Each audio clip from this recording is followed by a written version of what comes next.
Oke, aku mau balik ke tadi yang antara Arumi dengan Umi Dini mengatakan tentang roh. Jadi kalau di dalam Alkitab kita, yang namanya roh itu dari kata ruah yang artinya bisa berarti angin.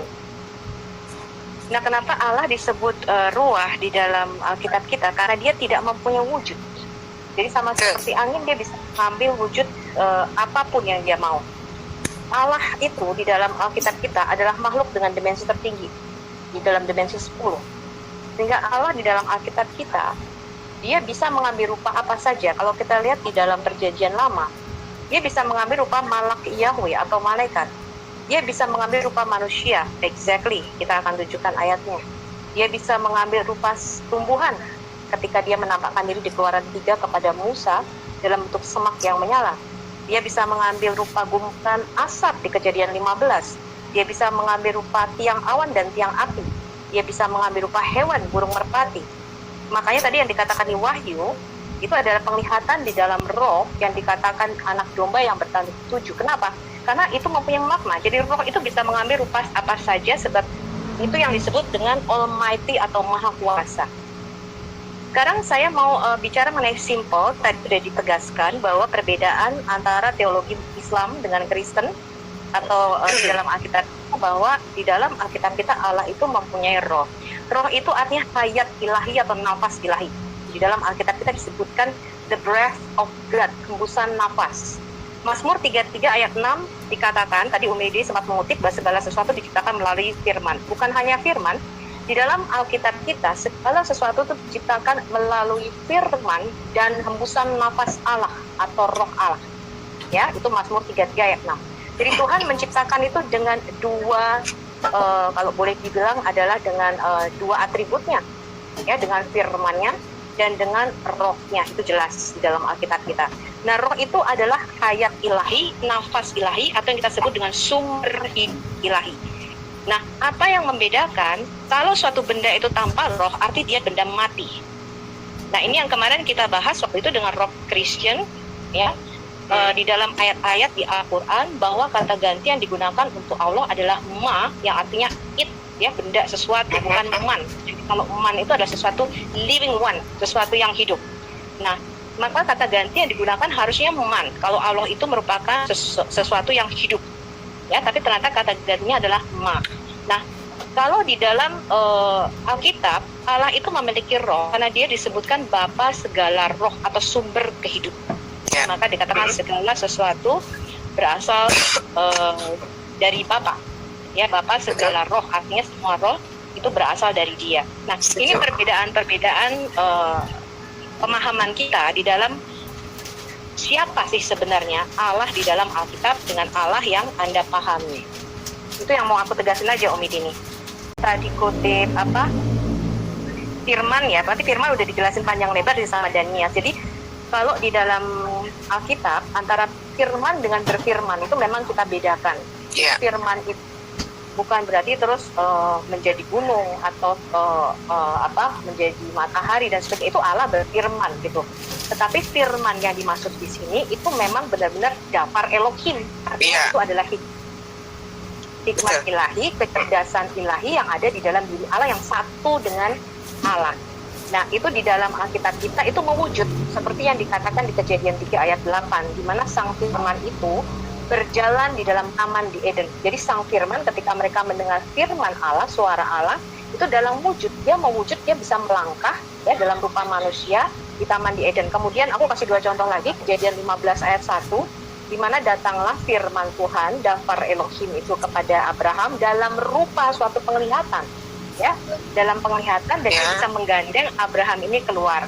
Kemudian yang terakhir saya kasih referensi 1 Samuel 3 ayat 21, ya, di mana dalam suatu penglihatan Tuhan menampakkan diri kepada Samuel lewat perantaraan firman-Nya. Ya, teman-teman sendiri, bahwa Allah itu tidak sama dengan ciptaannya, apalagi menyerupai wujud manusia.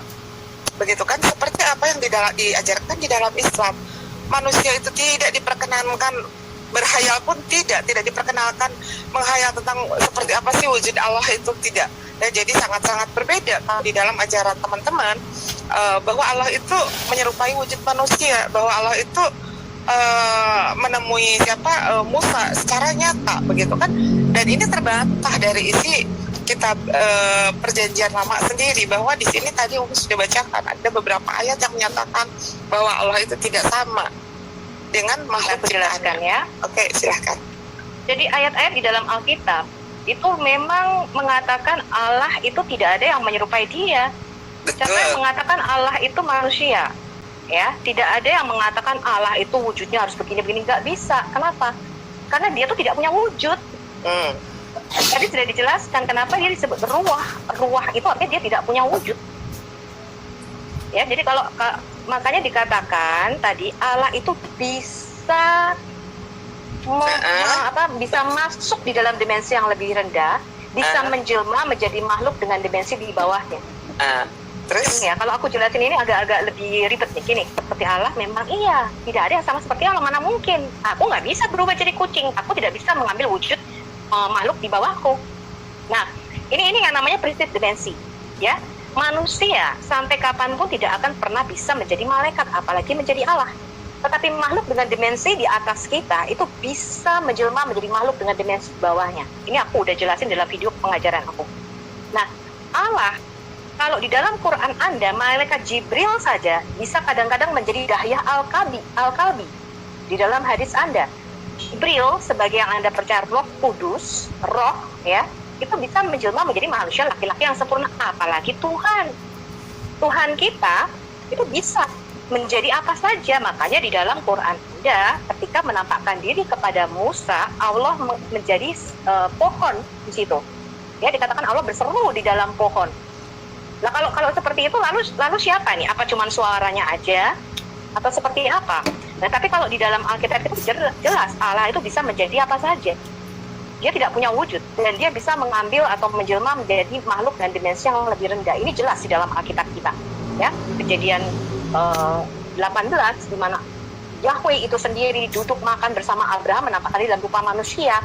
Bahkan di dalam kisah Yakub, dia bergulat dengan manusia Allah, makanya dia digantikan namamu bukan lagi Yakub melainkan Israel, karena kamu bergumul atau bergulat dengan manusia dan Allah dan kamu menang. Makanya namanya Israel. Nah, jadi di dalam Alkitab kita bukan kita menyatakan Allah itu sama seperti manusia, Allah sama sekali nggak sama, ya.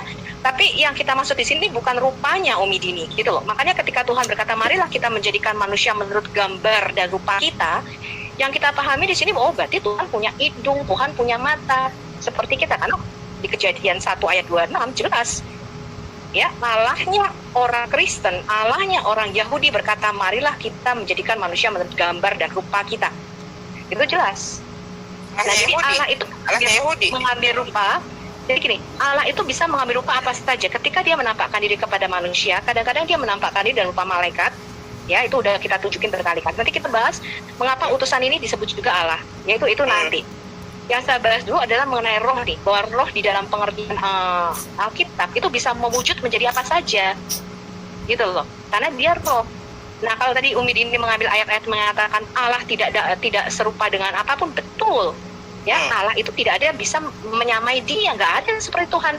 Nah, kenapa Dia disebut Maha Kuasa? Karena Dia sebagai makhluk dengan dimensi tertinggi, Dia bisa menjelma menjadi apa saja dan Dia bisa menjadi berapa saja. Makanya kalau Anda dialog dengan Yahudi, dia akan mengatakan Allah itu Ensof, makanya menggunakan kata jamak di dalam Elohim. Kenapa?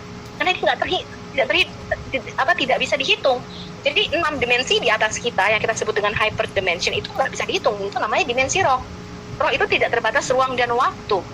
Nah, tadi saya sudah tunjukkan apakah Allah bisa menjelma menjadi apa saja di dalam Alkitab kita jelas. Di dalam Quran Anda jelas, ya. Jibril bisa kadang-kadang menjadi Dahya Al-Kalbi, ya, kadang-kadang menjelma menjadi manusia laki-laki yang sempurna ketika dia bertemu dengan Maryam. Jelas makhluk dengan dimensi lebih tinggi jadi makhluk dengan dimensi di bawahnya. Oke. Ini referensi dari Perjanjian Lama ini, dari Perjanjian Lama yang mungkin dari kitabnya Yahudi, ya. Di sini sudah sangat jelas. Tetapi kenapa tadi ada Allah yang disamakan dengan Allah itu adalah gunung batu, Allah itu adalah api, tiang api, begitu kan? tiang awan. Nah ini justru ini yang sangat bertentangan dengan kitab-kitab yang ada di Keluaran, Surah aja Yesaya tadi, begitu. Allah tidak gini Umi Dini. Ketika kita mengatakan Allah sebagai roh, itu dia dapat menampakkan diri atau mewujudkan dirinya dalam rupa apa saja. Bukan kita menyamakan, oh berarti gunung batu itu Allah, bukan. Dia bisa mengambil rupa, mudeng ya. Bukan berarti gunung batu itu adalah Allah. Kalau di dalam Alkitab kita, Allah itu adalah terang. Allah itu adalah api yang menghanguskan. Ya, Allah itu segala-galanya dalam segala-galanya. Jadi semua esensi di alam semesta ini ditarik dari Dia. Jadi kalau Umi Dini mau belajar mengenai Yahudian, yang namanya Yesus disebut firman, Alef dan Taf atau Alfa dan Omega. Segala sesuatu itu diciptakan dari kombinasi huruf-huruf ini, dari kalam loh ini.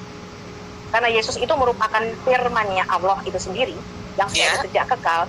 Ketika segala sesuatu diciptakan itu didapat dari kombinasi, ditarik dari esensinya Allah. Maka ketika di Kejadian 1 ayat 26 di dalam Alkitab kita dikatakan, marilah kita menciptakan manusia menurut gambar dan rupa kita, yang keluar itu maskulin dan feminim, laki-laki dan perempuan.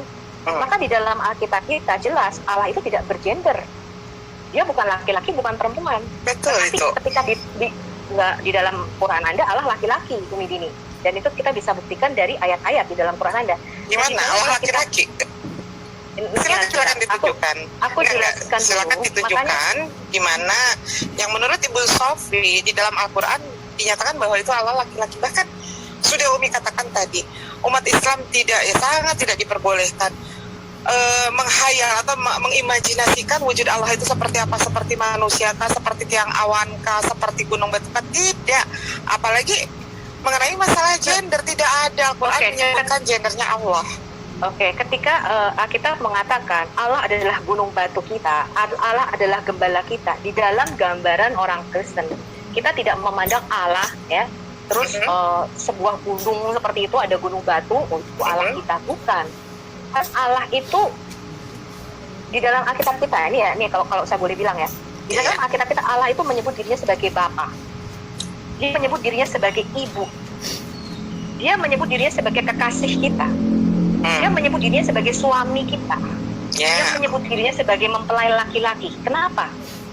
Karena Allah itu adalah segala-galanya di dalam segala-galanya. Makanya dia berkata, ketika Musa berkata, siapa namamu di Keluaran 3, Allah berkata, aku adalah aku. Artinya I will be what I will be. Artinya aku akan menjadi apapun yang aku inginkan. Whatever I want, I can. Itu maksudnya. Jadi Ehyeh Asher Ehyeh atau I will be what I will be. Itu artinya aku dapat menjadi apa saja yang aku inginkan. Bukan berarti dia sama. Nggak ada yang sama. Gue nggak bisa menjadi apa saja yang aku inginkan. Aku tidak maha kuasa. Nah, kemudian kalau tadi dikatakan kalau di dalam Islam ini perbedaannya ya. Islam kan mempercayai Allah itu di atas arsy, ya. Tapi di dalam Alkitab tidak demikian, Umi Dini. Allah itu disebut Bapa yang ada di surga. Dia bersemayam di in the high and lofty place, artinya di tempat tinggi dan kekekalan. Tapi Allah disebut juga Immanuel, Allah yang bersama kita. Jadi Allah itu sekarang ada di sini, omnipresent. Tetapi Allah juga disebut Allah yang di dalam kita. Jadi bagi iman Kristen yang namanya perwujudan Allah itu bukan terus hanya ada bisa satu kemudian di atas tahtanya dan terpisah dari kita, enggak.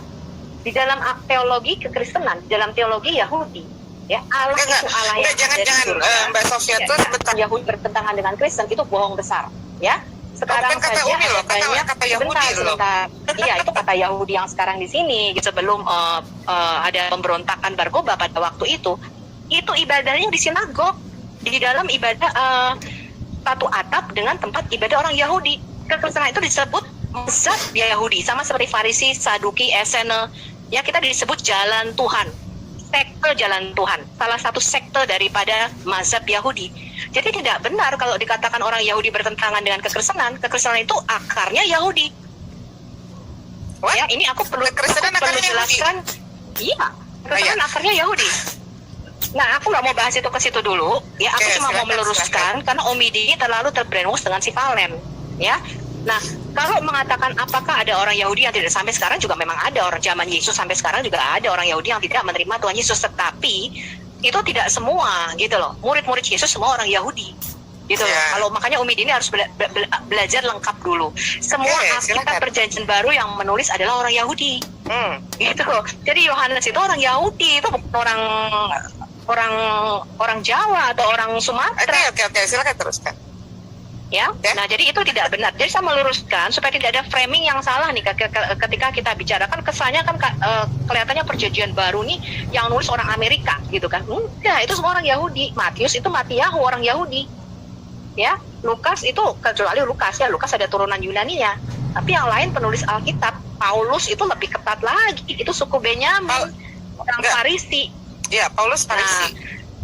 Ya, aku cuma mau menjelaskan bahwa tidak benar kalau di framing orang Yahudi bertanya Yahudi yang mana dulu nih. Jelas saja tidak semuanya menerima Yesus, karena Paulus berkata ada beberapa cabang orang Yahudi asli yang dipatahkannya ketidakpercayaan mereka itu membuat bangsa-bangsa itu dicangkokkan masuk ke dalam pokok zaitun sejati.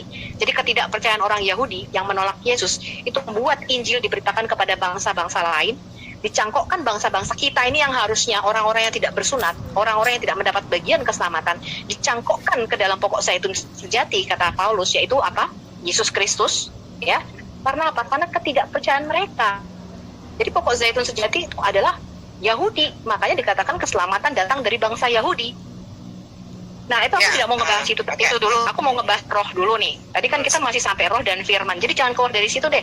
Ya, kita ngebahas roh dan firman dulu. Jangan kemana dan Yahudi tidak ada pertentangan. Karena Kristen menerima bulat-bulat 100% kitab. Sangat tidak ada pertentangan. Kekristenan dan Yahudi tidak ada pertentangan. Kalau misalkan orang Yahudi seperti kita dengan Quran, Umi Dini. Mengapa Quran tidak kita masukkan ke dalam kanon sebagai kitab penyempurna? Karena isinya bertentangan. Kenapa kita menerima perjanjian lama, tanahnya orang Yahudi bulat-bulat tanpa mengubah? Kenapa? Ini kan klaim sebelah pihak nih. Jadi gini loh. Menurut Mbak Sofia, bukan klaim sebelah pihak. Dengan Yahudi tidak ada pertentangan. Padahal tidak ada pertentangan. Kita menerima bulat-bulat, kita lihat terang itu berarti itu Allahku gitu. Aku sembah terang-terang itu bukan. Ya.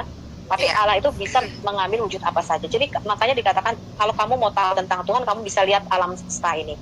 Di dalam seluruh ciptaannya, disitulah karya dan kemahakuasaan Tuhan itu kita bisa lihat. Makanya tadi ketika saya mengutip Kejadian 1 ayat 26, Tuhan berkata, marilah kita menjadikan manusia menurut gambar dan rupa kita. Itu yang keluar dua, maskulin lebih dulu Adam, kemudian feminin. Ya, jadi maskulin dan feminin yang keluar. Ya, ketika Tuhan mengatakan marilah kita menjadikan manusia menurut gambar dan rupa kita. Nah, ketika kita memahami ini bukan berarti Allah punya mata, Allah punya hidung, Allah punya tangan, bukan seperti itu. Tetapi bahwa kita diberikan kekuasaan sama seperti Allah. Makanya dikatakan biarlah mereka manusia itu berkuasa di bumi. Ya, itulah sebabnya mengapa Yesus harus menjadi manusia. Sebab dia harus mengambil kekuasaan secara sah. Jadi di dalam Alkitab kita, kalau Tuhan berfirman itu tidak bisa dibatalkan. Ketika dia berkata bahwa bumi ini diberikan kepada anak-anak manusia, juga di dalam kitab Mazmur, Daud kata langit adalah langit kepunyaan Allah, tetapi bumi ini diberikannya kepada anak-anak manusia. Di Mazmur 8 dikatakan siapakah kita, kata Daud, sehingga engkau mau menjadikannya hampir sama seperti Allah, ya, diberi kuasa atas semua ciptaannya ini. Jadi semua ciptaannya yang ada di bumi ini diberi kuasa, ada di bawah kakinya manusia. Ketika Yesus mau mengambil kekuasaan yang sudah jatuh ini dari tangan iblis, ketika Adam dan Hawa jatuh dalam dosa, dia harus jadi manusia karena dia mau menebus manusia. Maka setelah dia mati dan bangkit, Yesus berkata segala kuasa di surga dan di bumi diberikan kepadaku. Staf di dalam kemanusiaannya itu. Dia disebut Raja Mesias. Nah, tetapi aku mau balik tadi. Kita tidak akan menyangkal yang Umi Dini kutip tadi bahwa tidak ada yang serupa seperti Allah. Itu bukan berarti kita menyamakan Allah di dalam wujudnya atau hakikatnya, bukan gitu. Allah itu tidak ada yang sama seperti dia. Siapa yang sama seperti dia? Tidak ada. Bahkan Musa berkata di langit, Elohim, Allah lain itu tidak ada yang sama. Siapakah sama seperti engkau di syakak di langit-langit? Tidak ada yang sama seperti Allah kita. Ya, tapi bahwa Allah kita bisa mewujud itu jelas. Kenapa? Di dalam Alkitab kita, ya, ketika Musa dan ke-70 orang tua-tua itu naik ke gunung, di Keluaran berapa itu? Mungkin Pak Erben bisa bantu ayatnya. Mereka melihat Allah, mereka melihat kakinya menapak. Ya, kaki Allah itu berjejak di atas yang seperti batu kualam. Ya, kemudian di Yeskiel, ya, dia melihat wujud Allah. Kemudian kalau kita bicara Abraham udah pasti, ya, Abraham melihat Allah dalam wujud manusia, ya. Kemudian kalau kita lihat Adam bercakap-cakap dengan Allah itu sendiri, ya, di dalam Alkitab kita. Nuh juga bercakap-cakap dengan Adam. Kemudian kalau kita lihat Samuel, ya, Samuel juga bercakap-cakap dengan Allah. Kita lihat Nabi Yesaya 6, Yesaya melihat Allah, ya, dikatakan ujung jubahnya menyentuh bait suci, ya. Jadi kalau kita katakan Allah tidak menyerupai apapun, itu artinya tidak ada yang setara dengan dia, tidak ada yang sama, yang equal dengan dia. Tapi bahwa dia bisa mewujud, itu iya jelas. Nah, itu yang kita maksudkan dengan Allah dapat menampakkan diri sebagai roh dalam wujud apapun. Di dalam Alkitab kita jelas, Umi Dini, dia bisa menampakkan diri dalam rupa hewan. Makanya dikatakan Roh Kudus itu turun dalam rupa burung merpati misalnya. Kemudian di Kisah Para Rasul 2, Roh Kudus turun seperti lidah api. Bisa, dia bisa mengambil. Di sana siapa? Roh Allah, Roh Kristus. Ya, jadi di dalam Alkitab kita itu namanya Tuhan itu bisa menampakkan diri dalam rupa malaikat, dalam rupa gumpalan suluh yang menyala di Kejadian 15, yaitu Yahweh sendiri. Ya, katakan Yahweh berjalan di antara korban yang dibikin oleh Abraham itu dalam rupa gumpalan asap, kemudian dalam tiang api dan tiang awan. Jelas ketika dia melindungi bangsa Israel ketika mereka mengembara di padang gurun, ya. Dia dalam rupa tumbuhan. Di Keluaran 13 dia menyerupai semak yang menyala, itu jelas, ya, semak menyala tapi tidak terbakar.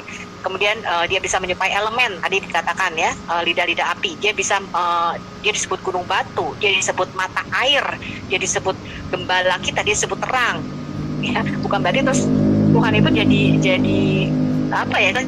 jadi gelombang, bukan. Dia kan begini loh, Mbak Sofiatul, itu di Wahyu 5, ya. Di Wahyu 5 ini justru sangat lebih mengerikan lagi. Di Wahyu kita lihat, ayat 6. Dikasih ini aja coba biar kita lihat. Boleh dibantu? Wahyu 5 ayat berapa? Ayat 6. Di sana dikatakan bahwa roh Tuhan itu, ketujuh roh Allah itu adalah seekor anak seperti obor, tanduk 7, bermata 7. Oh ya. Tapi di ayat sebelumnya juga kalau Umi Dini baca di Wahyu dikatakan roh Allah itu seperti obor, betul? Iya, makanya ini kan sangat membingungkan kan, roh Allah itu seperti apa? Roh Allah itu tadi, Umi Dini, dia tidak mempunyai wujud, tetapi dia bisa mengambil wujud apapun. Makanya tadi kita bilang prinsip dimensi alam semesta. Jadi makhluk dengan dimensi lebih rendah itu tidak bisa mengambil atau menjelma menjadi makhluk di atasnya dengan dimensi lebih tinggi. Contohnya nih, kita manusia, gak bisa saya mengambil wujud malaikat, gak bisa, apalagi saya menjadi Tuhan. Tetapi kalau makhluk dengan dimensi lebih tinggi, itu dia bisa mengambil rupa makhluk dimensi di bawahnya. Mudah nggak sih ini? Ya, jadi begini, Mbak, sepertinya begini, ya, ada nama yang sangat digemari nih berkaitan dengan topik ini, yaitu nama Mikael, ya. Kalau menurut ini, kalau dalam bahasa Ibrani itu malaikat. Mikael, dalam bahasa Yunani itu kan Mikael. Itu siapa, betul nggak? Ya, itu salah satu malaikat kalau itu di dalam adalah Allah. kita. Jadi sehingga bermakna siapakah seperti Allah itu. Ini konseptualnya tidak ada yang seperti Allah, no one like God. Tidak ada. Iya, memang tidak ada yang seperti Allah. Yang mengatakan, jadi gini loh, ketika Kristen mengatakan Allah bisa mengambil wujud apa saja, Allah bisa menjelma menjadi manusia, bukan berarti Allah itu sama dengan manusia. Enggak, Umi Dini. Mudah nggak sih? Iya. Ketika kita mengatakan, kenapa di dalam kekristenan turun berupa wujud manusia sampai ada kelihatan betisnya, ada bertemu langsung makan bersama dengan Abraham apa Musa, ya. Tadi kan Kejadian 18. Mbak Sofi tadi mengatakan bahwa Allah itu kelihatan betisnya yang menapak di atas seperti batu marmer. Berarti Allah itu wujudnya bukan betis, ya, kaki. Ya, kaki. Berarti Allah itu dia bisa mengambil wujud seperti kita. Betul. Iya, berarti itu kan wujudnya seperti itu. Kemudian ada juga yang datang makan bersama. Apakah Allah yang Maha Kuasa itu saat turun ke bumi harus berupa wujud seperti itu? Enggak. Dan dia wujudnya malaikat, kadang dia wujudnya elemen. Kadang dia wujudnya tadi bisa tumbuhan, bisa hewan, bisa elemen. Jadi semua dimensi di bawahnya itu bisa karena dia Maha Kuasa, makanya Maha Kuasa. artinya maha kuasa itu adalah dia bisa mengambil rupa apa saja, Umi Dini. Itu maksudnya. Jadi di dalam gini loh. Jadi Umi Dini mesti paham pandangan Kristen. Ketika Kristen mengatakan firman itu menjadi daging, sak ergeneto menjadi daging, itu bukan berarti terus kita menyembah manusia, bukan gitu. Tapi Allah yang ada di dalam dia. Maka Yesus berkata, dia yang dalam rupa Allah, ya morpheteos, dia mengosongkan dirinya, dan dia merendahkan dirinya, mengambil rupa manusia menjadi sama seperti kita. Ini yang harus kita pahami. Makanya ketika berkali-kali kita jelaskan, kalian mengatakan, kenapa kamu menuhankan manusia? Loh, sampai kapanpun manusia gak akan bisa jadi Tuhan. Tetapi apakah Tuhan bisa menjadi manusia? Bisa banget. Mau Tuhan jadi elemen aja bisa. Nah, itu yang kita pahami. Nah, ini ini pemahaman kami. Makanya seperti tadi dijelaskan, kemarin kita jelasin sama siapa ya? Apa tadi yang firman apa yang keluar dari mulut Allah? Bukan. Yang namanya logos itu yang ada di dalam diri Allah. Logos itu yang seperti yang Pak Erben kemarin jelaskan, seperti kata biologi, dari kata bios dan logos. Artinya ilmu pengetahuan, artinya di dalam hikmat ilahi, kecerdasan ilahi. Bukan IUEO, bukan suara yang keluar. Nah, makanya di dalam Alkitab kita, firman ini itu seorang pribadi yang dia bisa mewujud, menjelma. Makanya tadi dikatakan dia kadang-kadang nampak dalam rupa manusia. Kemudian di Keluaran 3 dikatakan malak Yahweh, utusan. Tetapi utusan itu adalah Allah itu sendiri. Jadi sang firman utusan itu adalah firman itu adalah jadi utusan. Gini loh. Gini loh. Ketika dikata ini nanti kan Umi Dini udah capek nih. Nanti kita bahas lagi yang mengatakan apakah utusan itu adalah Allah itu sendiri. Itu satu agak sedikit panjang, tapi mungkin nggak malam inilah. Aku juga udah rada capek nih. Jadi nanti mungkin kita lanjutin aja ngebahas yang pertanyaan Umi Dini yang kedua tadi. Apakah Yesus adalah utusan? Apakah dia bisa Allah apa tidak, kan gitu kan, kita buktiin dari dalil Alkitab aja. Tapi jangan sekarang kayaknya. Ya ini tadi kan kita ngebahas. Setuju. Jangan sekarang karena sekarang udah capek juga ya. Udah kering nih tenggorokan. Nah, ini